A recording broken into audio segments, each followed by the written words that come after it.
Hello everyone, and today we have a 2024 Toyota Tundra Platinum, and let's find out if it works for you. I'm Tyler and I'm the truck dad. I review trucks for dads and for families. I'm married to the car mom and a father of 3. Let's get started. Not gonna lie, it's a little dirty. I already took it in the cow pastures today with the daughter on our coffee run. Starting with the front end of the truck, I really like this grille. I like how it's nice and boxy. The lights are really nice. Moving to the side, I love this line coming down here. The way there's some contrast with the black around the wheel wells and up top. It kind of breaks up the side a little bit. Love the badging. And we have another line right here that I really like. I just feel like it flows really nice and doesn't look too plain Jane. Coming back to the back end, we still have a lot of that contrast. Tundra badge and powered tailgate, which is never terrible. In the bed, we have the Toyota track system, which is extremely convenient. There's a lot of different options that you can snap in here. You can do a raised utility rack or just simply tie downs in here. It's really nice. This has the 6.5 foot bed, and one other thing I really like is the height of it. I understand some people want really tall jacked up trucks. It is extremely convenient to reach over and grab things, and when you get into those higher setting trucks, it makes it almost impossible to reach down and grab something without stepping here, stepping on a tire, dropping the tailgate, stepping on that. All right, on this deck rail system, this is kind of how it works. You just push this in, turn it, turn this wheel to tighten the latch, and all of a sudden you have another anchor point for whatever you might be hauling back here. On the door panel, we have nice stitching with leather contrast. I really like the blackout, the chrome coming down, little cubby storage there, along with more storage down here. Doesn't pass the test. On this trim level, we have a leather wrapped steering wheel with a little texture change, digital dash, and heads up display. Let's talk about the shifter. This needs to be in every car. When the parking brake is on and I put it in drive, it automatically comes off. I cannot tell you how many times I have gotten in a vehicle and it's just one more button to hit and it annoys the crap out of me. The 4-wheel drive, low and high, is right here. You just push this button down, shift it down to whatever setting you need it on. Very simple, very slick cup holders right here. Love that. And this is the best part. How many cars have you guys seen where you cannot reach your phone on the wireless charger? And look how simple that is. Moving on to the center console, I really like the design of this. We have 2 big old cup holders back here. Every truck needs this. A little cash stash for emergencies. Nice little tray that goes back and forth. And you can flip this guy up and there's a lot more storage down there with a USB and USB-C. This is the part of the video where you look over at your wife and say, I don't do that anymore.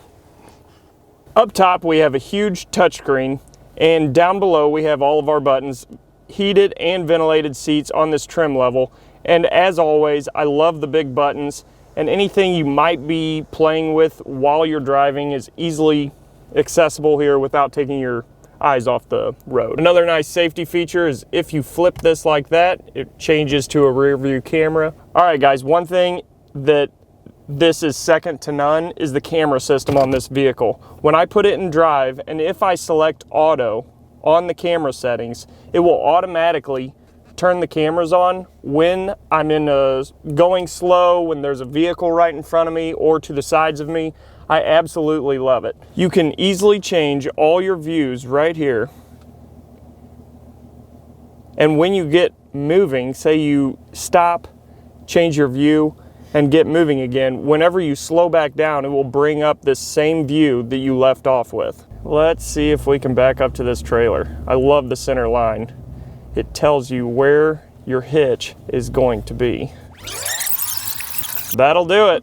Okay guys, so let's break down the car seat setup of the Toyota Tundra. Now, like most full-size truck, the car seat setup, it smacks. You can fit 3 of almost any combination. Today we have 2 car seats and an adult to show you something a little bit different. Here's why I like the Tundra for car seats specifically. Every single seat has their own tether anchor on the back of the seat. Now, if you know anything about installing forward-facing car seats in trucks, It's a little difficult and unique because a lot of the times it involves routing tethers through one seat to connecting to another, but every single seat has its own tether, which is great. As far as other hardware is concerned, you have lower anchors on both of the outboard seats, nothing in the middle seat aside from the seat belt and the tether anchor, but it is nice and wide. The two car seats we have are both Britex poplars. We did one rear facing and one forward facing. The rear facing seat has some incredible clearance. That driver's seat is set for Tyler. He's about 6'2", and we are, cooking with gas. We have inches of room and clearance. I was also very excited to see that I felt like even that forward facing seat in the middle didn't totally obstruct my visibility. But like Tyler pointed out earlier, you still have the rear view camera, which makes things really great. But overall, I'm impressed with the car seat setup. Another thing I really like about the Toyota Tundra is the outboard seats have pre-tensioners in their seatbelt. Now, pre-tensioners are something we see pop up more and more, but it basically makes the seatbelt operate and start to tighten in the event of a collision or an accident. Every car has pre-tensioners in the front two seats, and very few have them in the back seats. But since the IIHS has started implementing more rear seat testing, we're seeing more manufacturers have these. So for the Tundra to have pre-tensioners in the second row, that's a big deal. And as far as who should care about pre-tensioners, they don't really affect a car seat installation because obviously the car seat is the thing keeping your child safe. But if you have booster age children or adults back here, it is absolutely important to know that these seats are equipped with the pre-tensioners. Let's talk about the backseat door panel of the Toyota Tundra. Has nice sunshades, and if you do a count on all the cup holders in this truck, there's 12. If you need more than that, I don't know what to tell you. A little bit of storage on both sides, nice little covey there. This legroom is crazy back here. Like Kelly said, I'm 6'2". I set this seat in front of me the exact same as the driver's seat, so it's scooted back quite a bit. And look at this clearance. It's unreal. We have two nice vents for ventilation back here. Vents for ventilation. Vents for ventilation. Vents for ventilation. If you didn't know, these vents are to blow air at you, and it cools and heats you depending on what you set the. All right, we have two vents in the back seat, heated and cool seats, and a lot of plug-ins for all of your electronic devices. This is a little random, but there's one of these on both sides. It's a cabin air filter, and just to be honest with you guys, that was too easy. In my F-150, I need a screwdriver and a pocket knife, and I probably almost 50% of the time cut myself trying to get the thing out.